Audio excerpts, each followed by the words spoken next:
Alex Natera, welcome to the Pacey Performance Podcast for a third time. Yeah, I think it is. I actually think it might be a fourth, actually. But let's see. Fourth, We'll because we did the first one was a two-parter. Yes. That's Is that right? Yeah. Oh, no, there's another two-parter. Clearly, I talk too much because I think there was the last one we did was a two-parter as well. So I'll try not to talk too much this time, mate. But thanks for having me on again. Appreciate it. My pleasure. It's it must, like I say, time must have run away with me because if it is the fourth, happy days. But I had one of your colleagues on recently, Simon Harris. Absolute smashed it. Oh, awesome. Is that out yet? That's not out yet. No, okay. It'll be out in a couple of weeks. But he absolutely nailed it, and you got a nice little mention as well. Oh, did I? Wow. He did. I'll have to transfer that money now then. But one thing that he mentioned was isometrics, because you have become the isometric, whether you like it or not. I don't know how you feel about this. Whether you like it or not, you have become the isometric strength training person. And he mentioned it too. Hey? Okay, good. Well, yeah, you would have seen some of it at Giants and then also here at NSWIS. So you would definitely have seen it in practice. You know what? To be honest, I think it's yourself to blame on that one. Why I have potentially become that sort of that figure. I think you were the first one to extract it from me right back, when was it, 2015 or something, I believe, our first podcast. And obviously I haven't listened to that for a very, very long time, but for sure within that podcast, you then came out and asked around some specific stuff I was doing for running. And I would have commented then on isometrics. That was the first thing, I know that was you, because off the back of that came, Joel Smith. There was another podcast out at the time, which I think is closed down. And there was all these requests to discuss this isometric training I was doing for running off the back of that. And that's what just made it. Once you get on a couple of podcasts, especially your podcast, it just goes, it goes like wildfire. So I guess it spread out from then, to be honest. So yeah, thanks to you, I guess, for it to become that way. Look, I still don't classify myself as an expert. I use it a lot, and from a coaching perspective, I've dabbled enough to be able to help and advise a little bit. But there's some great, there's other big hitters out there who are well-trenched and research it regularly, like Danny Lum, for example, do their PhD on it. And there's lots of other people doing their PhDs off the back of it too, which is really going to be exciting. But it's, although been around for a long time, there's still a lot left unknown. So I can tell you in 10 years' time, we're going to know a hell of a lot more than we do about isometrics now. So it's exciting. And one thing that's just as exciting is the fact that we have teamed up for an isometric strength training course, which is what we will kind of tease and dive into a little bit in this podcast, hopefully for the next hour or so. But we had the pleasure of obviously working together to create that course, but dragging in some experts as well, which Danny Lum being one of them. So yeah, it's been an interesting experience. Very well, from my side, it's been an interesting experience. Not quite sure what it's been from your side, but a super interesting experience to get this course up and running. And I know that, and I'm not just saying this, and people will think that I am just saying this, but I'm super proud of the outcome, and I think it'll be great for people that jump on, and it starts Monday, the 25th of April, 2022. So yeah, it's been a pleasure to collaborate with you, mate. Yeah, it's been good fun, and I appreciate it. Again, you drew it out initially, and you've drawn it out now in a far more usable, friendly manner. Probably, to be honest, what we've done on this course and the content we put out is more than anything that's been out there from whatever webinars or courses or things I've run in the past. Even workshops I've run with different franchises. This is far more, I guess, holistic in nature, covering everything isometric strength training and going right into the really nitty-gritty detail of run-specific isometrics and essentially how to really put programs together, contextually look at, different sporting arenas and the way the periodized plan works and the weekly layout works, and actually making the program from scratch. So it should be good fun. It was a lot of work. It was difficult and a really busy time for me, but I couldn't be more proud of how it's ended up and actually doing this with you rather than potentially some other offers that I might have had. I think this was the main one I wanted to get and partner with you on. So I'm really proud of it as well. Yeah, it's very kind of you. So in the first part of the course, you dive into your introduction to isometrics, and we've had a little bit of a chat there about your intro to isometrics. But who were some of the early influences? You mentioned Hettinger a lot in the course and his influence on you. But what other influences have there been to develop your love for isometrics? Yeah. Oh gosh, it's a love now. Now that's a worry. No, fair play. I do. There's definitely there's a reason why you start to love something. But I should probably make it clear too that I use a variety of different training stimuli, and isometrics is just one part. It just seems to be one that answers a lot of questions, especially for running-based athletes and some of the other cohorts of athletes, no doubt we'll touch on as we go through. But what was interesting is isometrics has been around for a very, very long time, for thousands of years, but it wasn't influences clearly thousands of years ago or reports from that, or even the latter stages of the 1800s where a guy named Alex Natera probably brought this into life in the mainstream a little bit more. And then the reports of Alexander Zass and Charles Atlas, these early 1900s powerlifters and so on. But it was the research that was done around the 1950s by Muller and Hettinger, or Hettinger and Muller, I think is the right order when they put the authorship down on their papers. That was real seminal isometric work that brought isometrics into the research. I wasn't born in 1950s, although sometimes I feel it, particularly with my knees. But and I wasn't actually aware of Hettinger's work, so I wasn't aware of any of this until I started dabbling in isometrics myself. And look, I started dabbling in isometrics as a young martial artist, and that was just off the back of a guy really popular in the isometric world named Bob Hoffman. All Americans would be very aware of Bob Hoffman and from York Barbell and his strategies. He released a bunch of books, an isometric racking system. He had all of his athletes doing isometrics at some stage, and it was reported that was why they were successful from isometrics. And then it got a bad name off the back of it when a whole heap of performance-enhancing drugs came through that squad, and there was regular doping and so on with a doctor within the squad and so on. So it all got tarnished a bit. But off the back of that, there was a lot of martial artists using isometrics. And so I remember as a young kid, that was our form of resistance training, isometric training. Simple as, pushing your hands together to create maximal force as hard as you could, to pushing against immovable objects and stuff. So I was doing that as a kid. Typically, you do that and you think that's the reason why you're stronger than all your mates at school, and you throw them around or whatever and you go, it's because of my iso. But, there's probably multiple factors going in there, like early maturation and other things that come into it as well. But no doubt that was my first experience with isometrics, and it was used quite commonly through this traditional form of karate that I was doing at the time. And I guess then moving through my sporting career, I was played in the front row in rugby union as a hooker, and I realised that there was positions in a scrum that really required isometric strength. And although I could squat well for a squad and potentially across a division, would be one of the stronger ones there, I could still struggle in the scrum to hold my own a little bit.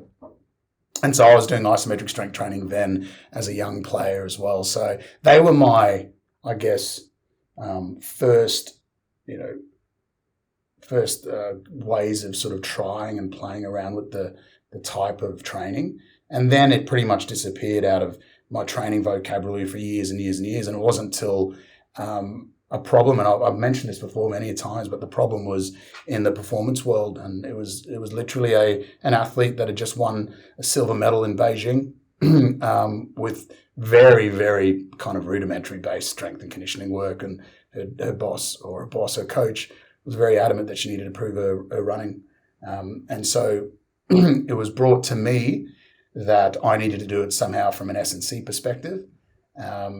Yet I had the battle of trying to convince a silver medalist that she needed to do strength work to improve her reactive ability, her stiffness qualities in running, which was no mean feat. And so that's where it all sort of came to fruition then. An article that had come out not too long beforehand to to understand the effect that isometric strength training isometric plantar flexion had on elite runners. That came in, and just a hunch, really, more than anything. The big thought process was that running was an eccentric motion. There was compression of the system, and that was eccentric muscle lengthening, and then you'd store elastic energy and ping back up into flight. But it didn't seem to me, that we had the time to lengthen, and that, whether that was a great metabolic way of utilizing tendons. And so I just had a bit of a hunch too that potentially isometrics in really specific positions would have an effect. And so that's what we went down. And I think I famously told the athlete that, I promise you that you won't lift a weight ever as long as you come down to the gym, and in 20 minutes you'll be out, and I promise you won't lift a thing. So she was wrapped with that, and she came down and she didn't lift a thing. And 16 weeks later, all the assessments we gave her and so on, clearly the running kinematics and kinetics had changed significantly, and she had become a better runner. And as to this day is a much better runner, and she's already an established athlete. So that was my first initiation into it, and from there it grew. And it grew into a bit of a beast, because as a coach, if you're an inquisitive coach, you'll always be looking at the numbers that come out of the back of it. You'll see problems that arise that maybe an exercise did or didn't do for another athlete. And so you'll start working through how can you make this exercise better. So whether it's a plyometric continuum, or whether it's a way you might do your back squat continuum, whether you might use boxes, bands, and pin loaded squats later on, whatever it is, it was no different with the isometric work. So it started with a single leg mid-thigh pull, and then it grew into a bit of a beast where we would focus on ankle, focus on knee, and have isometrics focused on hips. And we'd move through almost different stimuli, really, from maximal force stimuli through to reactive type stimuli, and that's where it is today, where you've got a bit of a choice depending on what sort of outcomes you're wanting to achieve, or what sort of stimulus you're wanting to apply to the system. We'll dive into some of the training of the hip, knee and ankle in a little bit, as well as the programming of that for various different populations. But I think one thing that is often misunderstood, or there's some sort of confusion, that's around assessment and how them numbers are actually used to program off the back of it. And even just in the last 24 hours, you'd put a post out about the course with some examples and a little bit of a voiceover of you during the course. And I think you'd said something about various times, 3 times body weight for a certain exercise, and you mentioned a percentage, and then there was a question off the back of that, what do you mean by that percentage? And that's around, I think that starts around the assessment piece. So would you be able to piece together that assessment setup, that assessment, what that assessment looks like to be able to set the foundations to move forward with isometrics? Yeah, sure. And it's always worrying when you post stuff and you don't have enough time to, give the full context. But I could exaggerate and lie and say, oh, that was purposely placed in there, as so someone would ask a question. It wasn't though, but certainly in the course we cover all of that in some detail. But look, to try and give you a brief synopsis of those 3 joints and how we measure them isometrically. If we start at the ankle, we always measure this with the knee extended, and the forefoot is under the bar rather than the midfoot, the forefoot, and that's really important. And so with that in mind, you'll have a very slight lean of the body if your ball of your feet essentially is under the bar. Knee extended, and then you position the bar, if you've got an adjustable bar, or you position the athlete by jacking them up, to make sure they're in a position where when they take full slack out of the system and actually plantar flex as hard as they can, the heel hovers at about, at a 5-degree angle, so it's slightly plantar flexed. But essentially, because of the lean forward, it's quite neutral. So it's almost a 90-degree angle, if you like. So that's a setup for the ankle. With the ankle, there's at both the ankle and the knee, we look to have, if you're doing faster work, so there's 2 measurements, right? You go your peak force output, which is maximal time, essentially, between 3 to 5 seconds, all out effort. And then there's more of a rate of force development, so a time-specific force output that you're looking for as well, which is done in a completely different test. They're not the same queuing in that test. With that, we normally take about 5%, probably giving everything away now, but you take about 5% of body weight for pre-tension to just get a little nice flat pre-tension line, and you look at that live trace on the force plate. When you're happy, you put a cursor where it is and you hold on that line, and then you cue them 3, 2, 1 as fast as you can, as quick as you can, produce force, and that's when you get your time-specific force measure. What I was going to tell you about the ankle, that's pretty much it. The reason why your knee's extended is to try and minimize any leg extension or knee extension force, and you just lift your heel as hard as you can. So basically calf raise your one leg. So that's the ankle. Knee. I'm going to dive in, Alex. Sorry. Before we get into the knee and hip. So this is all done on the force plate. Yep. Yeah. What is the classic question? What if I'm in a facility that doesn't have a force plate? I'm an individual coach working individual athletes. I can't afford a force plate. What other options have people got? Yeah, we've actually had a look at this one. So if you don't have the force plate, for example, and again, we've got a nice clip of this in the course, but you have a bar, a heavy bar, and you put it on your pins. And so if it's a calf or a knee, so let's say it's calf or we're still at the calf or ankle, you go on a box as normal, or even straight off the floor is absolutely fine as well. Just bear in mind that you're going to need a little bit of a lean forward, so it's often advised to just go on a small sort of plate, if you like, to just get your heel off the ground slightly. And you literally plan a flex. If you move the bar comes off of the stoppers, then you know that's not your maximal isometric force because you've been able to move it concentrically. So you put more weight on the bar, you go again, put more weight on the bar, you go again until you can't move it. And then you've got your isometric, essentially your maximal isometric force, but already converted to a kilogram load. And we've done this with the force plates and with weight, and found that's a pretty good estimate. So you can get pretty close by just doing it with a free bar and that sort of setup. Same thing with the knee side of things too. I interrupted there. Do you want to go on the knee and the hip briefly on the assessment side? Yeah, knee and that. So everything from now on, the knee and the hip is based around the mid stance position of running. Arguably, so is the ankle, at least, getting close to it. Nothing's ever perfect, but we're trying to get there. So what we do, all of these angles are interchangeable really with knee and hip. So the knee, 140 to 145 degree knee angle, and we measure that out when we're actually using this as an assessment. The hips are between 160 to 165 degree, and the trunk is around 10 to 15 degrees.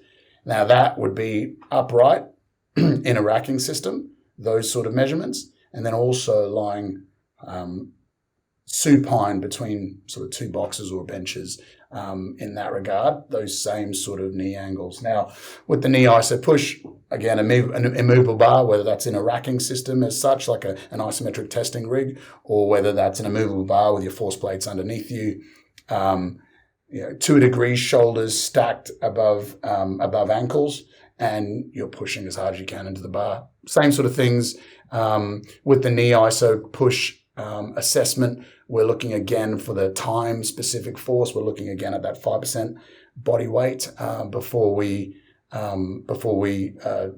cue as fast and as hard as possible. And then with the hip isometric push, we just take about 2.5. It's much lower system mass being held, and so it's about 2.5% of body or system mass that we hold on the line, the cursor, before we then also engage in the faster outputs. Then I can tell you, really, really fast, explosive people in a knee iso push will get up to 0.75, so 3/4 of their peak values. They're the really fast sort of RFD focused athletes, sprinters, and so on. Less explosive athletes will be around 60% of their max force. So they might have a nice, huge max force of 5 times body weight, but they'll only be able to get 60% of the way there in 100 milliseconds. I should stipulate that too. So that's the number that we use as a time-specific force measure. Would you ever do anything? Oh, go on, mate. Were you going to say something? No. I interrupted again. Would you ever do any sort of assessments in very specific positions? For example, like a deep flex position for, I don't know, cyclists, for example, and assess that specifically for them kind of athletes? Or would you always use these three type of assessments for ankle, knee, and hip? No, I think you get specific. I think based on the sport, I think you get as specific as you can for these assessments. And I dare say they'll start showing some real differences between athletes the more specific you get.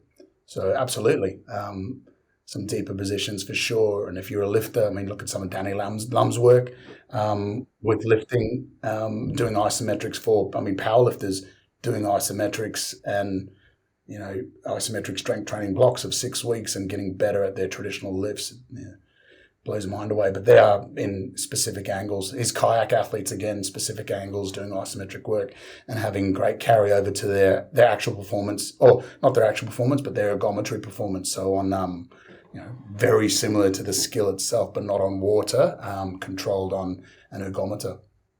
So yeah, definitely getting specific based on what sport. So this is very much for upright running. Equally, some of the acceleration-based work that we play around with, which don't go into great deal of detail on the course, but doing seated ankle work for your more acceleration-based positions where you're closer to a 90-degree angle at foot contact rather than this more upright position that we're witnessing in upright running, obviously. So yeah, getting specific as you can for your assessments and then also your training. Yeah. So strain gauges are something that have become more popular because of decreased cost versus a force plate. Where do they fit into this assessment piece, if at all? Yeah, they do fit in, absolutely. That's a great, poor man's force plate in a way, and they're really reliable. We've done plenty of work with our strain gauges versus the force plates and seen that they're pretty close, So they're essentially built off the same sort of thing, depending on how much tech you go for. If they're a good strain gauge that costs a little bit of money, then they're of a significant quality, and you can be pretty assured that the measurement is pretty good. So they fit in as well. Again, if you don't have force plates, you can use those strain gauges. But they're also a great tool because they're so portable. You can bring them around the gym and do in any of your exercises that you're doing. So I've had one where we've gone literally from a lower body exercise to a push exercise to a pull exercise and done our isometrics where we've just used different bands or different tie downs, cargo straps to be able to push and pull against, or chains even. So they become really useful as well. Nice. Let's dive into the training of ankle, knee, and hip and ask you to take us through some of the progressions, because we'll dive into the populations in a sec, but in terms of like a generalized progressions for training the ankle, knee, and hip, where would you start? Because I think this is something, and I listened back to our previous chat, and I think it's something that I interjected when you were talking about some of the switches and the catches, because people see it on social media and think that looks cool. I'll dive into that with my athlete, my 18-year-old like part-time football player, and you're like, whoa, hold your horses, like don't get too carried away with things, because there's a lot of work to do before then. So in terms of training the ankle, knee, and hip, where would people start? Because it's definitely not at that switch and catch end. Yeah, it's definitely not.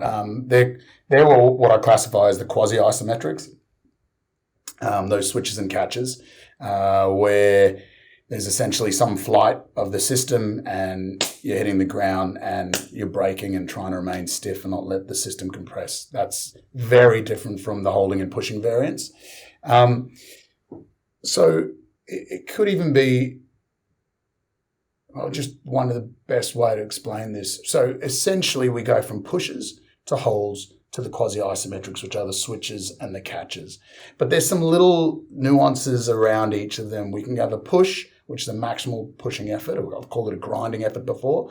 Prefer to use maximal nowadays, and you probably find it's only 6 months old, the different terminology. And I do flip between both, so I do apologize.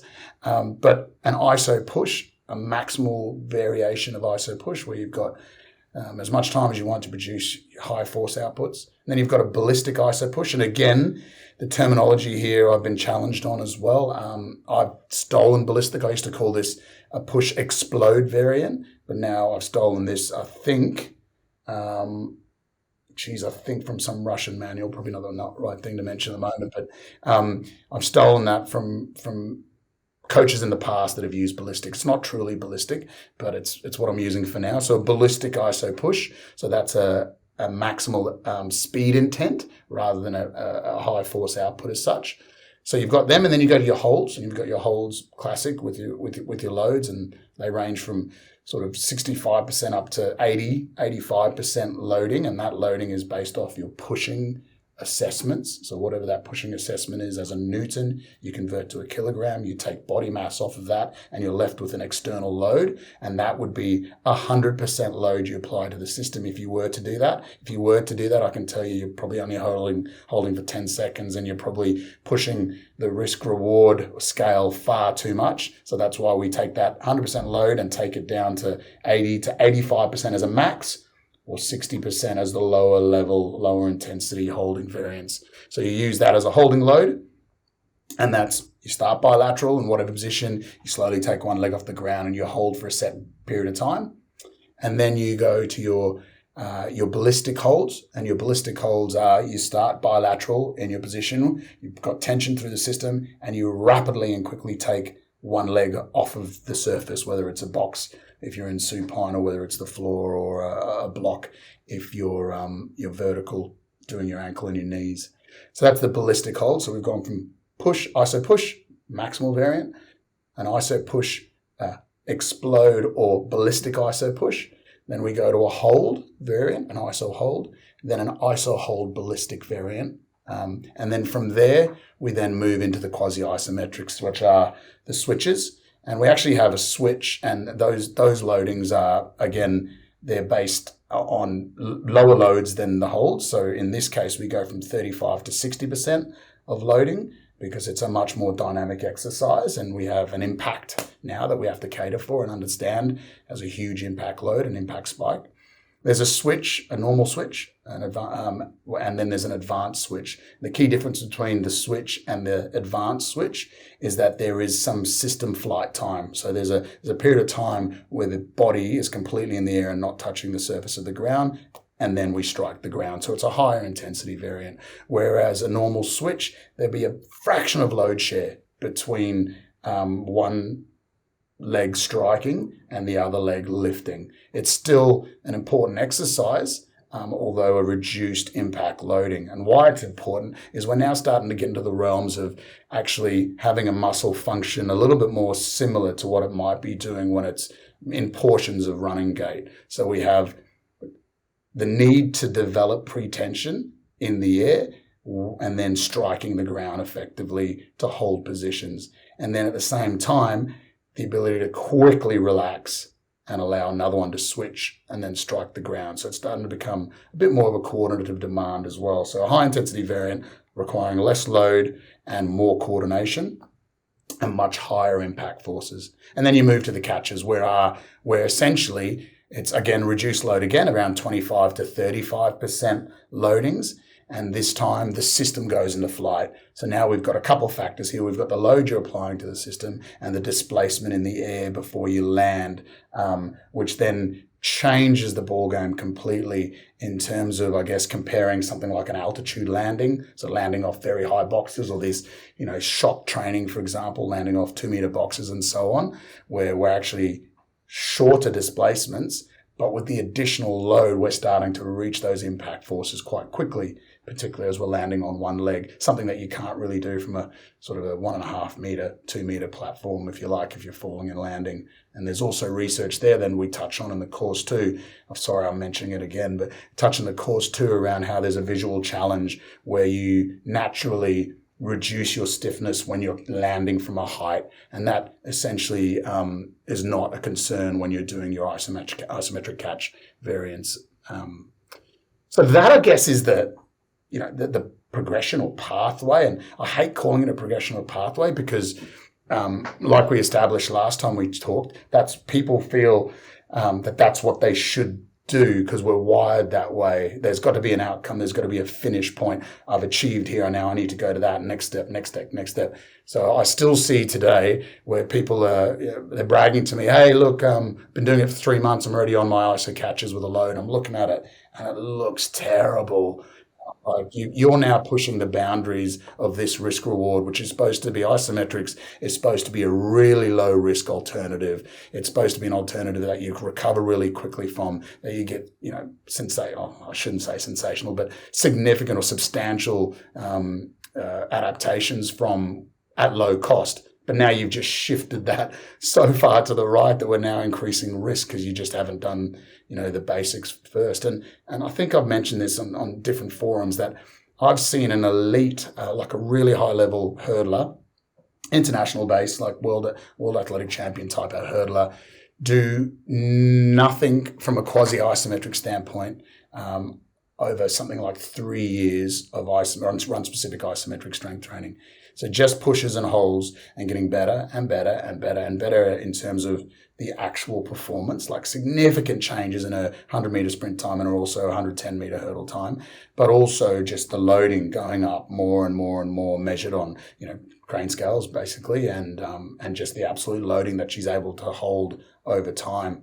And no need to get into quasi-isometrics yet, since she has done, but she's done 3 years worth of 2.5 to 3 years worth of qualifying for that as such. And one other thing I want to stress is we've already gotten really specific. The fact that you're doing isometric training because the running gait requires some form of isometric muscle action to allow the tendons to do their beautiful work off of, you've already become specific. Like from comparing a squat to an isometric push, you become specific and you've got on one leg and you're being very specific in terms of the muscle action. So you're already there. And then you might get even more specific and use a hold because that's a bit more like running in terms of you're trying to apply a requisite load against gravity and your mass relative to you pushing isometrically, which is a kind of a different muscle action, which I've gone into detail with in one of your articles on your site. So you've gotten specific again, and you're potentially even doing it faster. So you're doing ballistic variance too. So now you're doing these contractions or muscle actions, should I say more correctly, in 100 milliseconds, just like the contact times in sprinting.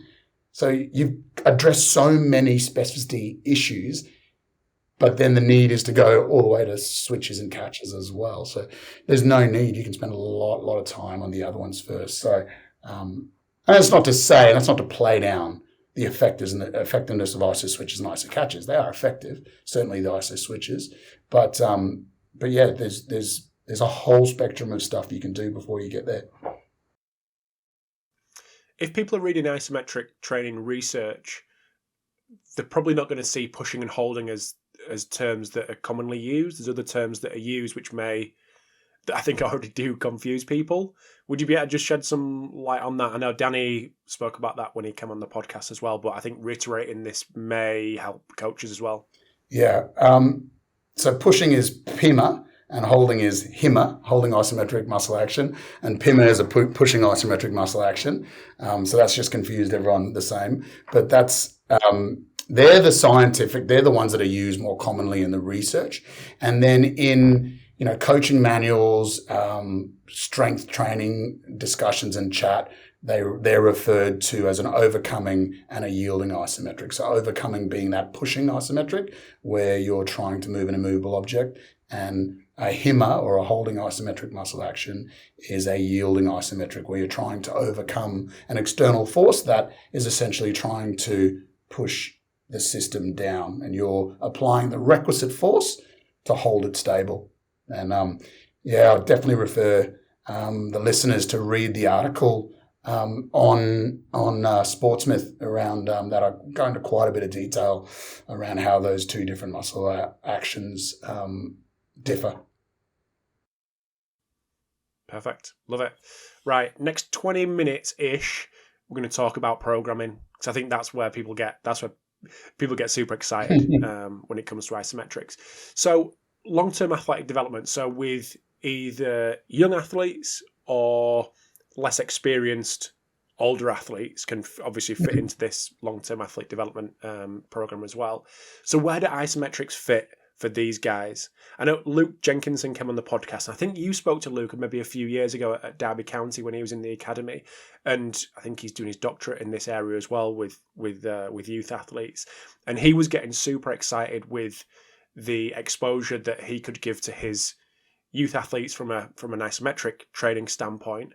So I'd love to get your thoughts on LTAD and where isometrics fit. Yeah, good.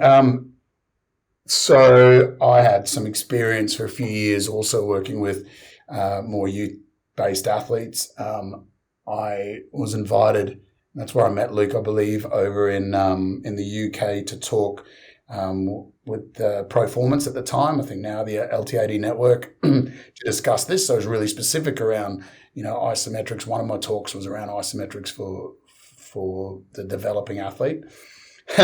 So let's have a look at what these development athletes are like. So at the moment, what's our thought process? We're trying to develop a movement library with these athletes generally, and we're trying to, teach them, the ways of training, if you like. I sound like Yoda there, the ways of training.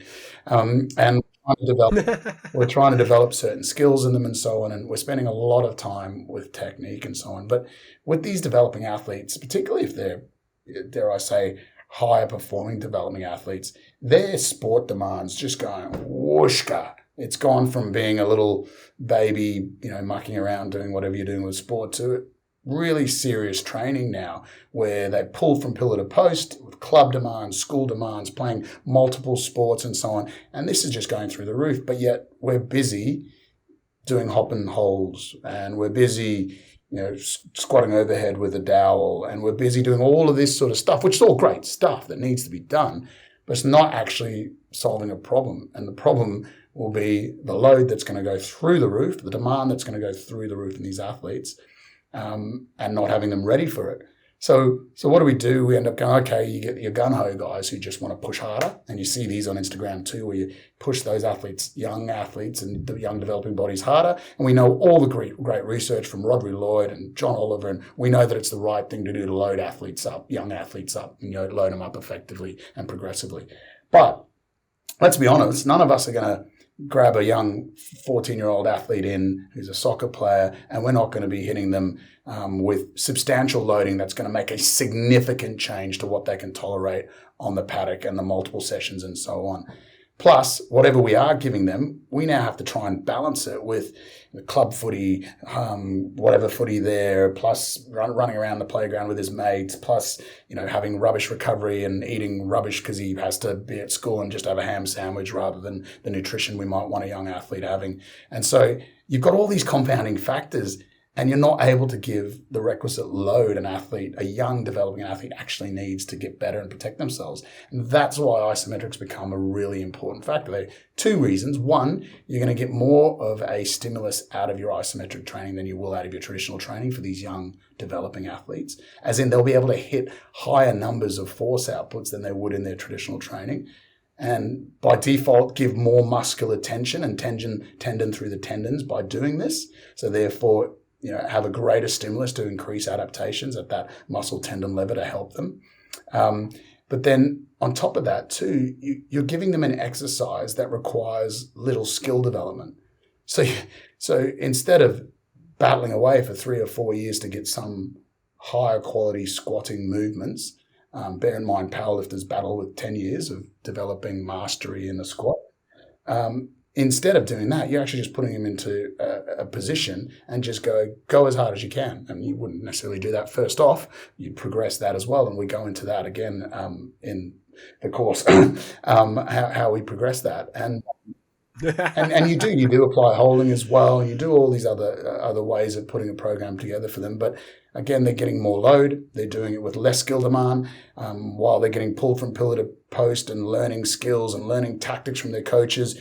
You don't have this cognitive load on their heads as well. They can still do all the exercises as a warm-up, even even a cool down at the end of a session, but you're never negating the fact that they're getting this high tensile load through soft tissue and also a high neuromuscular output. And that's the key. And that's why it's so useful in the developing athlete, let alone the advanced athlete as well. So it works the whole spectrum, so to speak. So at what point, I mean, I just want to make sure that we're obviously stating this. I know you would want me to reiterate this, that traditional strength training is still a continuous part of the young athlete's development. It's not going, okay, we're going to bin all that. That's we don't need that anymore. We'll just drag all this isometric strength training in. This is running simultaneously. This is running side by side. As always, no matter who we discuss, whether it's the advanced athlete, whether it's the young athlete, I don't know, whether it's various different populations, these are running side by side. It's not an either or. We do like an either or in our industry. Probably as humans, we like an either or. We like a black or white. But this is definitely in the grey. This is mixing both. Just want to reiterate that. Absolutely, yeah, it's mixing both. And there's we might come on to this in a second, so I won't talk too much about it. But there's ways, very, very simple ways of keeping both in the program, prioritizing one more than the other. But there's only, actually now it's grown. I was going to say there's only a few times where I've completely moved traditional training, but there's actually a growing amount of times I have. But that's very much based around the athlete, not the sport, but the athlete. I don't think a good program would remove eccentric work. A good program wouldn't move, depending on the sport, wouldn't move plyometric work or have them in different phases. A good program wouldn't move concentric biased work. I mean, acceleration is concentric bias. If you accelerate in your sport, then you probably need to be keeping that in some regard. So all of these components go together. It's just how we put them together. And this just happens to be one really good type of stimulus for running prowess. And Danny's also just released an article, perfect timing, on comparing plyometrics versus isometrics in running and showing that isometrics and plyometrics both important or have a positive effect in running performance, but with running with isometrics having a more impact in running economy. So essentially saving yourself some energy, if you like. So yeah, they exist together. It's just a type of training, and I think people are disappointed when they come and visit us, and they see a program of mine in the gym, and they're looking and they're seeing that like 3/4 of it is doing some sort of heavy traditional lift and doing some explosive lift and doing the plyometrics, and they go, when's the isos? And then they see an iso later on, they go, oh, there's an ankle iso there just for whatever 5 sets of whatever, doing whatever with whatever load, and they go, oh, I just assumed I was just going to see isos everywhere. Now, in a different time, in a different space, with a different athlete, if they look closer, they might see one athlete in a squad of 46 players doing far more isometric work than anyone else. And it's because they might have a certain prowess already in that lift. It might be because we're managing their output, they're managing their stresses, and therefore getting a different, an easier stress to recover from. And it's probably a point I should point out here too. I hear this a lot, and I do have people comment on how neurally taxing isometrics is, right? That's such a blanket statement. Neurally taxing isometrics it's because the prescription is not correct. So you can prescribe isometrics, like Bob Hoffman prescribes isometrics, 10-second all out maximal iso push. Then that is hugely effective, negatively effective to the neuromuscular system and the nervous system. You will fatigue off that. If you're a really twitchy athlete, a supercharged, high twitch fibered athlete, fast twitch fibered athlete, yeah, you can burn yourself out if you're doing pushing isometrics, multiple reps of 5 to 6 seconds, absolutely. But there's this variable that I introduce in the course about, it's called repetition duration reserve, and it's about working out how much you could do from maximal isometric effort, or even a 60% effort holding with a certain load, whatever that maximal time is. If you then cut it back to have a bigger reserve based on the durations you're giving someone, you then fatigue less, but you get the same stimulus. Like, you don't get the same stimulus, but you get the same outcome. The adaptations are the same. So, we look as low as, 10 to 20% repetition duration reserve, which essentially means you might have held something for 2 seconds, but your capacity to hold something might have been 10 seconds long, but you've only operated in that 2 second and left yourself 80 to 90% reserve. So therefore you don't fatigue off the back of it. I've digressed here. I'm starting to go different places. I'm sorry. But it's just to clarify the fact that some people do think it's hugely exhausting to the nervous system. And that's just a blanket, something they've read generally, or they've tried it and they've gone an all-out effort for 8 seconds or 6 seconds or 10 seconds, and then not really had much left in the tank after that. So being clever, and I'll teach you how to do this, to prescribe it effectively, to be able to recover quickly off the back of it, still to get a high stimulus to the neuromuscular system to cause a great adaptation off the back of. So we'll cover that as well. Did I answer that question then, mate? No, yeah, no, absolutely. One thing I want to pick up on is that fast twitch, highly reactive type athlete. I know you've mentioned stuff there that we need to be aware of with those guys, but is there anything prescription wise that would change for those to save them from the self to a certain extent when it comes to ISOs? Yeah, it's that repetition duration reserve again. Again, it's a blanket rule, but there's no reason. Oh, look, I'll be honest. Some people I will do, push up, and even in this course, you'll see some examples of programs where I've gone and pushed up to that 50% repetition duration reserve, 60% repetition duration reserve, or I push that boat out depending on what time of the year it is in the cycle, and also depending on the athlete itself. So there are occasions when I do, but then there's a blanket rule. Not a rule, I shouldn't say a rule, but there's a blanket, I guess, way of doing this type of training to maximize stimulus and recovery off the back of it. So, so you'll see like some of the holding times that I suggest might only be up to 8 seconds, for example, right? So I suggest holding times between 4 to 8 seconds. I have 16 to 48 seconds in total duration for a heavy workout, but then there's 30 to 90 seconds of holding for a lighter workout. And although I've done 4 to 8 seconds, it's pretty easy to see that 4 to 8 seconds into 90 seconds means you're doing a hell of a lot of reps. So that's not the case then. That 30 to 90 seconds with lighter loads would mean that, you might be holding for a 30-second load, like Keith Barr will talk about as well in his Isometrics, So there are avenues where you might change the loading, but in general, the thought process around run-specific isometrics is high stimulus, rapid recovery. High stimulus, rapid recovery, do your sporting event, do it again, multiple stimuli through the week, and so on. So that's the key with it. So again, with these fast twitch guys, keeping really, really strict on your repetition duration reserve, around that 10 to 20% mark, and not doing excessive volume. So sticking with the prescriptions I've put down and highlighted before. One thing in the course that I've actually just gone through recently is the overlaying, the various different ways you can overlay traditional strength training within the program, within isometric programming. Would you be able to just give us a few examples of ways that people can do that? Again, not forgetting that this is working side by side with traditional strength training. Yeah. So one nice way of looking at this, and because people do get scared, right? And so do I. Like, it's a big decision if I'm going to start pulling traditional training out of an athlete's program. It's a big decision, right? And I only am more and more comfortable doing it because I've seen the results of it. But if you haven't seen the results and you're just relying on some dude down in Australia saying it works, then fair play. I don't blame you. And we become so accustomed to our traditional lifts, it's very hard to let go. I think I've said on many a times on your podcast too, I think that I'm a squat man, and I still am a squat man. I love a squat. I think you get so much out of a squat. But hey, we learn, we live, we grow, we change. Ultimately, we're thinking about the athlete and the best outcome for the athlete at the end of the day. So, doesn't matter what we like. It's what works best is the most important thing.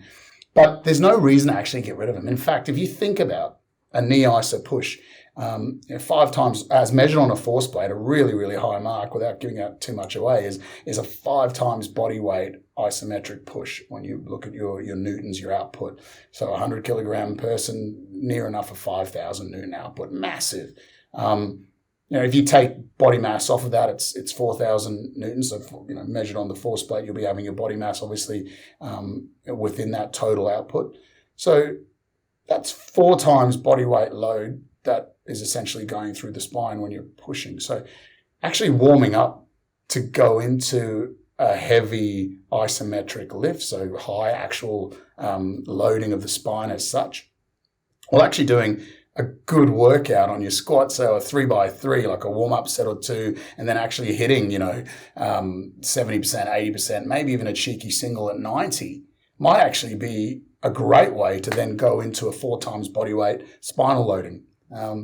Equally, doing a ballistic lift, a squat jump, a range of different, Olympic lifts, for example, doing that prior to going into a ballistic isometric push or a ballistic isometric hold, actually getting your system to react faster is not a bad way, right, to prepare. Or even doing some plyometrics, whether it be low amplitude or even some touching on some high intensity plyometrics before you get into your quasi-isometrics, your switches and your catches. It's actually a really good way to warm up before you express or the system cops that impact loading as such. So, classically, and I think I'll explain this as well, is you might actually come into the gym, do your regular prep, and then you might go get your squat in or your power lift in, whatever it is. Your Olympic lift in, but get your squat in, say a 3x3. You might then do your Olympic lift, your cleans or whatever, or your squat jumps, another 3x3, and then you might do your plyometrics in whatever order suits you and is your fancy. You might do your plyometrics, and it might be lighter plyometrics, maybe some skipping for 30 seconds. Then you might do some drop jumps, double leg drop jumps, and then some single leg drop jumps. Boom, easy, or some hurdle hops or something. All of a sudden, you've actually kept all your traditional training in, but on small doses. 3x3 might be too much for someone.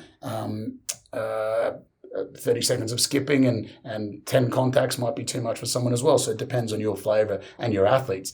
But what you've gone and done is warm them up really effectively for the isometrics that are about to follow, whatever that isometric might be. And then you have a high quality isometrics without fatigue. You've warmed them up effectively, and it's a good session in the end where you've done everything really. So that's one way of doing it. Another way is actually complexing your isometric work. So you might have an isometric push, for example, and then you might do a box jump or an isometric push to a traditional lift of some sort, whether that's a pin-loaded squat and so on. So there's even isometric methods that are functional isometrics where you do have a form of concentric lift into an immovable lift, so into this pushing or overcoming isometric. So Bob Hoffman was the one who seemed to create those ones where you might deadlift off the ground, concentric, traditional lift, and then into pins, pull as hard as you can into the pins, and you get a double whammy. Really, you're almost getting a concentric effort into the pins. You're having a pushing effort, but you're also holding because the bar wants to drop down. It sounds like the most confusing thing for your nervous system, but it seems to be a really, really effective form of training. I'm digressing now and talking about other forms of isometrics, but Mike Young is another exponent who does that quite a lot. Maybe even, I want to say Cal Dietz as well, but there's a few exponents of that type of method. It's quite fatiguing though, that one. So that's just, again, that doesn't fit in line with run-specific isometrics because this is the difference, hopefully, in terms of why we're doing run-specific isometrics in particular cohorts where we're, again, wanting to get that high stimulus with reduced fatigue and ample time to recover and so on. Complex is a really good way of doing your isometrics too. And you can do them both ways, dynamic lift or traditional lift into the ISO, or you do your ISO into the traditional lift. So it's depending on what. So you got your traditional lift warming up your ISO, or you've got your ISO priming your traditional lift. So there's ways of combining it that way. There's other ways where they're just literally separate sessions. You have a priority, and it might even be when you get into it, you instead of, look, I worked out there's 25 different exercises in the run specific isometrics continuum, if you like. And just in case anyone adds them all up and tries to count, there's something I discussed. I haven't discussed, but I do discuss it on the course, Plug, which is a hybrid exercise, which is really quickly here. Because of time, I can tell you the hybrid is simply a switch, a push, and potentially a hold. So 3 all in one. You need a Smith machine to do it, but we'll leave that for now and just say that there's ways of combining the whole program together where you might prioritize depending on what the data shows you. If someone is particularly weak based off all the KPIs on their ankle, for example, then you might spend more time as a priority exercise with your ankles, where you might actually do an ankle push, you might do an ankle hold, and you might do some forms of switching as your priority exercise because that's the weakest link in performance for this particular athlete or injury risk or so on. And then you go into your traditional lifts afterwards. Likewise, you flip it. People do traditional lifts first, but a reduced volume if they're trying to really maximize their isometrics, and do their isometrics afterwards if they're high quality. Or sometimes isometrics is literally a filler, a auxiliary lift. And that happens a lot. I can tell you with a former squad I've only been working with over a couple of years ago, that was a lot of our isometrics were auxiliary lifts at the end of a program. So we do all our big key lifts and they'd still get relatively good loading in, their hip iso holds or their ankle iso pushes or even their switches when we did switches and so on. That just became an assistance lift rather than the key lifts. Anyway, we go through a lot of these. There's plenty of ways to integrate them effectively. But what I would actually say to flip it, instead of saying, people don't have to remove traditional training, I would say people should be incorporating isometrics as well for a host of reasons that I've already explained and is clearly explained in the course as well. But they're around this stimulus that causes these great adaptations, and then again, off the back of it, this ability to recover quickly.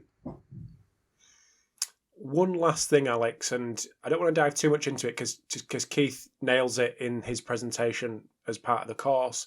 But from a return to play perspective, where does isometrics fit as a global theme? And I think obviously know the answer already because it fits along the whole continuum of the return to play continuum. But can you give us a bit of an overview of that, just a bit of a teaser for those that are in the rehab space, physiotherapy space, trying to incorporate isometrics? Sure. So I've been quoted a few times now in saying this: run before you run. And that's the slogan I use very much now when I speak to the medical staff, or I speak to physiotherapists, and I speak to those in charge of rehab plans. And I share this great case study we've got of this Achilles rehab, complete rupture of an Achilles, and we got this guy back within a season to play in the finals in footy. But based on the fact that we knew he wouldn't have enough time to load when he started running again. We knew we'd be pushing the boundaries, but he's such a key player that we would only be able to have him play a reserve grade game, maybe have 1 week of training before that, play a reserve grade game, and then taper into this first game, which was in the finals. And the only reason we were able to do that is because we ran him before he ran. And when I say run before you run, I'm referring to run-specific isometrics. So the very specific demands of run-specific isometrics, exposing them gradually and consistently all the way through the rehab process, from literally out of operation surgery through to ready to run, actually running outside. Exposing them all the way progressively and safely. And this time it's the whole continuum. It's not this chat I was saying before where I was saying stay with pushes and holds because you can go forever. Well, you can't do that if you run before you run. You have to go into your quasis and your catches. Potentially you can go to advanced switches and hold there, right? I shouldn't use hold and switches together there. And you can go to ISS switches and stop there with this. And with this particular footy player, I say Aussie rules player, Australian football player, that's what we did. We went to switches and that's the key concept. It's exposing them to everything and these forces that are exactly the same as running forces in terms of magnitude and rate, exposing them all the way through. So then when they do start running, they literally hit the ground running and they just don't bounce back. So we've done that ever since. So if you're working with a running-based athlete and you're a medical provider, physiotherapist, rehab specialist, and so on, then actually utilizing these concepts to assist in the return to play, return to perform avenue is absolutely crucial in my opinion. And I'm not just selling that, but that is one, if anything, that would be the biggest seller for me. If I was going to say, do this, 100%. If you don't want to do an LTAD, up to you. I've argued to the point there. If you don't want to do it for elite performance athletes or running-based athletes, up to you. You should be doing this for older athletes. I'm one of them, and it works for me for sure. I wasn't running for probably 3 or 4 years. I couldn't run, literally couldn't run. I'm running now most days of the week. But for sure, in the rehab setting, it wasn't made for it, but this is really, really important to do. Hope I didn't just come across like a hardcore salesperson there. Apologies if I did. No.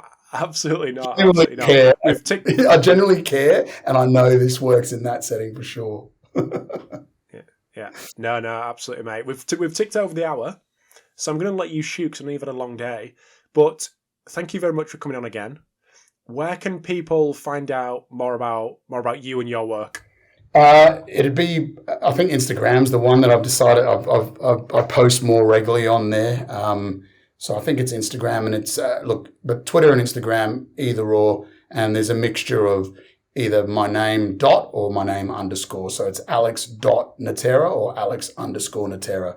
I think the underscore is Twitter and the dot is Instagram, I think. Cool. Very good. Very good. And I'll put links to the course and everything, all the stuff that we've mentioned on the website and on iTunes and Spotify and all that kind of stuff. So there's plenty of links for people to catch up and have a little dig deeper into the course itself. But thank you very much. Always a pleasure. Always a pleasure to speak to you. And have a good evening, and we'll speak soon. Thanks, mate. Appreciate it, Rob. Thanks, buddy. Bye now.